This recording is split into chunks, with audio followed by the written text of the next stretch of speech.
Alright, here we go for another flight with Smoky Bear Air. This time it was the Junior Bear out here flying today.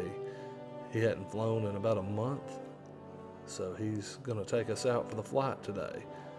How do you feel when you get down here at the end of this runway and you're getting ready to let it go? It feels great. It's an exhilarating feeling, especially after you haven't been out in a couple months. So at this point it'd been at least a month and a half since you'd flown. You're sitting here, you've done all your run up, and here we go. Look at it go. What a feeling. I love this feeling right here. One of the best feelings you can get. Absolutely.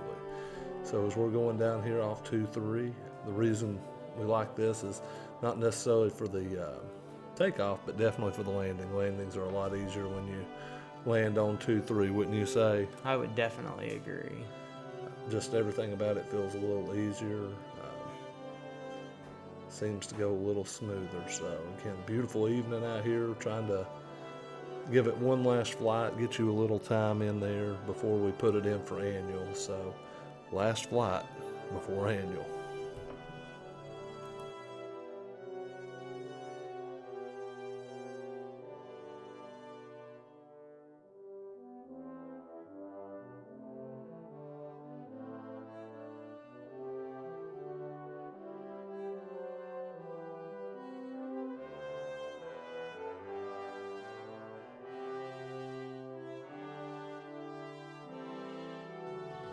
Here we are coming in, setting up for short final on 2-3, first time around.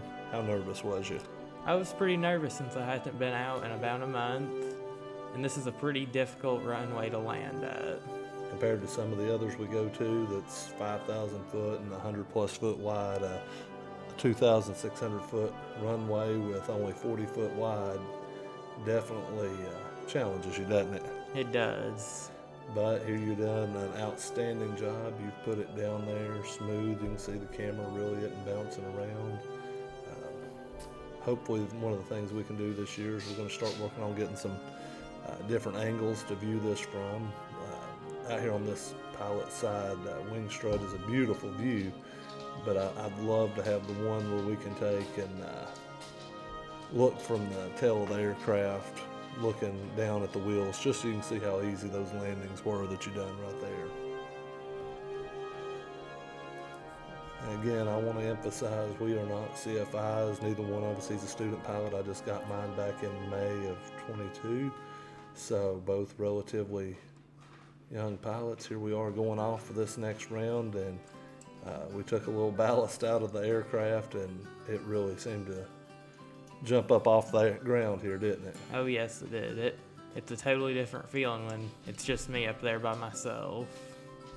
Absolutely. And you've already covered an extra probably 100 foot there just by that little bit at the end when we took just that little bit of weight. So these airplanes are very sensitive out there. But look at the view you got to see today. I mean, you don't get to see that anywhere else. Just a beautiful view.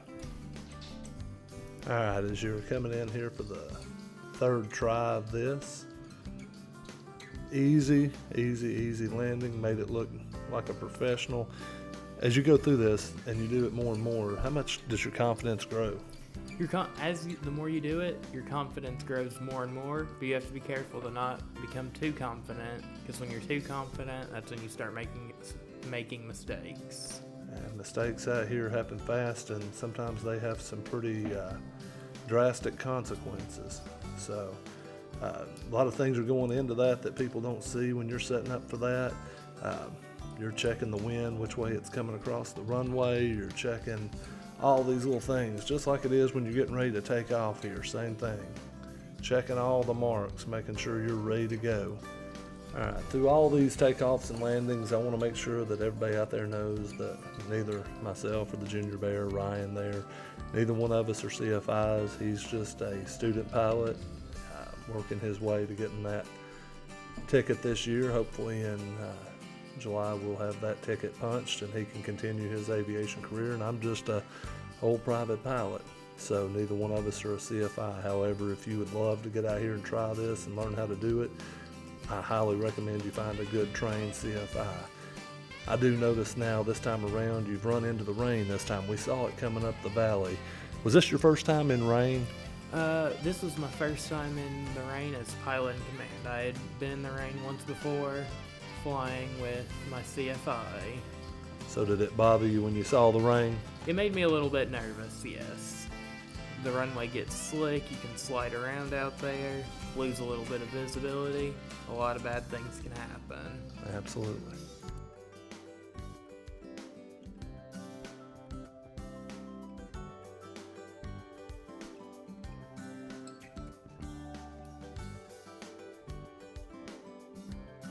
Again, as you came in here, you've greased it, you've knocked it out of the park, Ryan. Good job. Thank you. This is the kind of landings you hope for every day, even with a little bit of wind and variable winds coming in with this rainstorm. You've done an outstanding job. Good job, babe.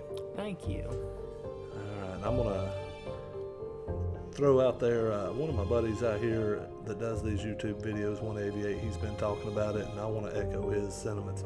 If you've got a desire, a dream, go out here and chase it. If aviation's your dream, go out here and chase it. It has absolutely changed my life and the way I view things, and wouldn't trade anything for what we do here in aviation. It's been an awesome experience. Don't wait. Get out there and go chase it. Find that CFI. I noticed as you went back down there, you're checking out the runway, making sure it was good to go for another round. So what was your assessment? Did you find everything satisfactory to continue on? I did. The runway was a little bit wet towards the edges. That's because runways, they're elevated in the middle bit, so rain will run off the sides of them. The middle was dry, but the edges were just a little bit wet. I saw it as safe to continue. And this time around, I believe you're going to take the setup for the simulated missed approach. That way, this is in case you come in, and in the case of this one, is you'll notice as you're setting it up, it appears that we're just a little high this time. And that can happen very easily, especially on a runway like this. It's easy to overshoot part of it because it looks so narrow that you think you're further away than you really are, especially if you're used to landing at those 150, 120 foot wide runways and you come down to this 40. It can definitely play that optical illusion. So if you knew you wouldn't be able to land it right here and you went ahead and done the go around, outstanding job on the go around here. Thank you. Anything you would have done a little bit differently? I would have maintained a better positive rate of climb and pulled the flaps out a little bit slower, waited until I got a little further away from the airport. Getting a little bit of elevation there. Outstanding. I believe you come around and we're going to do this a time or two more and trying to get you up to that 1 hour mark of flying for the day. Magical time, building time in that logbook. Yep. And so you're 16 years old, correct? Correct. How many hours in your logbook right now? I have 54 hours logged as of right now. So you're well on your way. You've met the 40-hour requirement needed to get that private pilot's license. So as you're working here in the pattern work and you've progressed quite well with that, what's your next goals that you're going to work on in your aviation career? I'm hoping here soon in the next couple days, me and my CFI are going to start working on dual cross countries. Okay, so you have sat down and planned out your locations from what I understand? Yes, we have. So you're going to start visiting some of these places with your CFI at first, correct? Correct. And then what's going to happen after that? After that, he's going to sign me off for the airport, give me permission to go out there and do that trip by myself. Do my solo cross countries. Outstanding. Are you looking forward to it? Oh yeah, for sure. I get to go new places that I haven't been before. Whole different airports. Outstanding. I like it. So as you head back out for this last lap in the pattern here at Meadow Lake for what will be 5851 Romeo's last flight before we put her into annual inspection. Did you have fun? Oh yes, anytime that I get to go out and fly, I enjoy it. It doesn't matter what kind of plane I'm in. I always get to enjoy going out and going flying. I tell you, that was a great day because I seen you smiling and you were happy to be back out at the airport and ready to put in that time to work hard here to finish this out. So, outstanding job. Keep up the hard work. Again, if you're somewhere you want to see a video, if you want to see these trips that Ryan's going to be taking on these cross countries by himself, we'll put the camera on there and see if we can get him out to his destination. We'll definitely have to speed those up because those are going to be long days of flying when you see these trips. But I couldn't be any more proud of Ryan and his continued growth. He's got to take and continue to buckle down on the written part. He's got to get the ground school done so he can go take his written test and get ready to go up there and meet that CFI and or that check ride and see if we can get it done so he can have his own license. Thank you for being with us today. Remember, like, subscribe, give us comments. Anywhere you want to see us go, let us know. We've got some upcoming trips planned. Hopefully some of these will be entertaining and you can go along with us. Thank you for being with us today, guys and gals.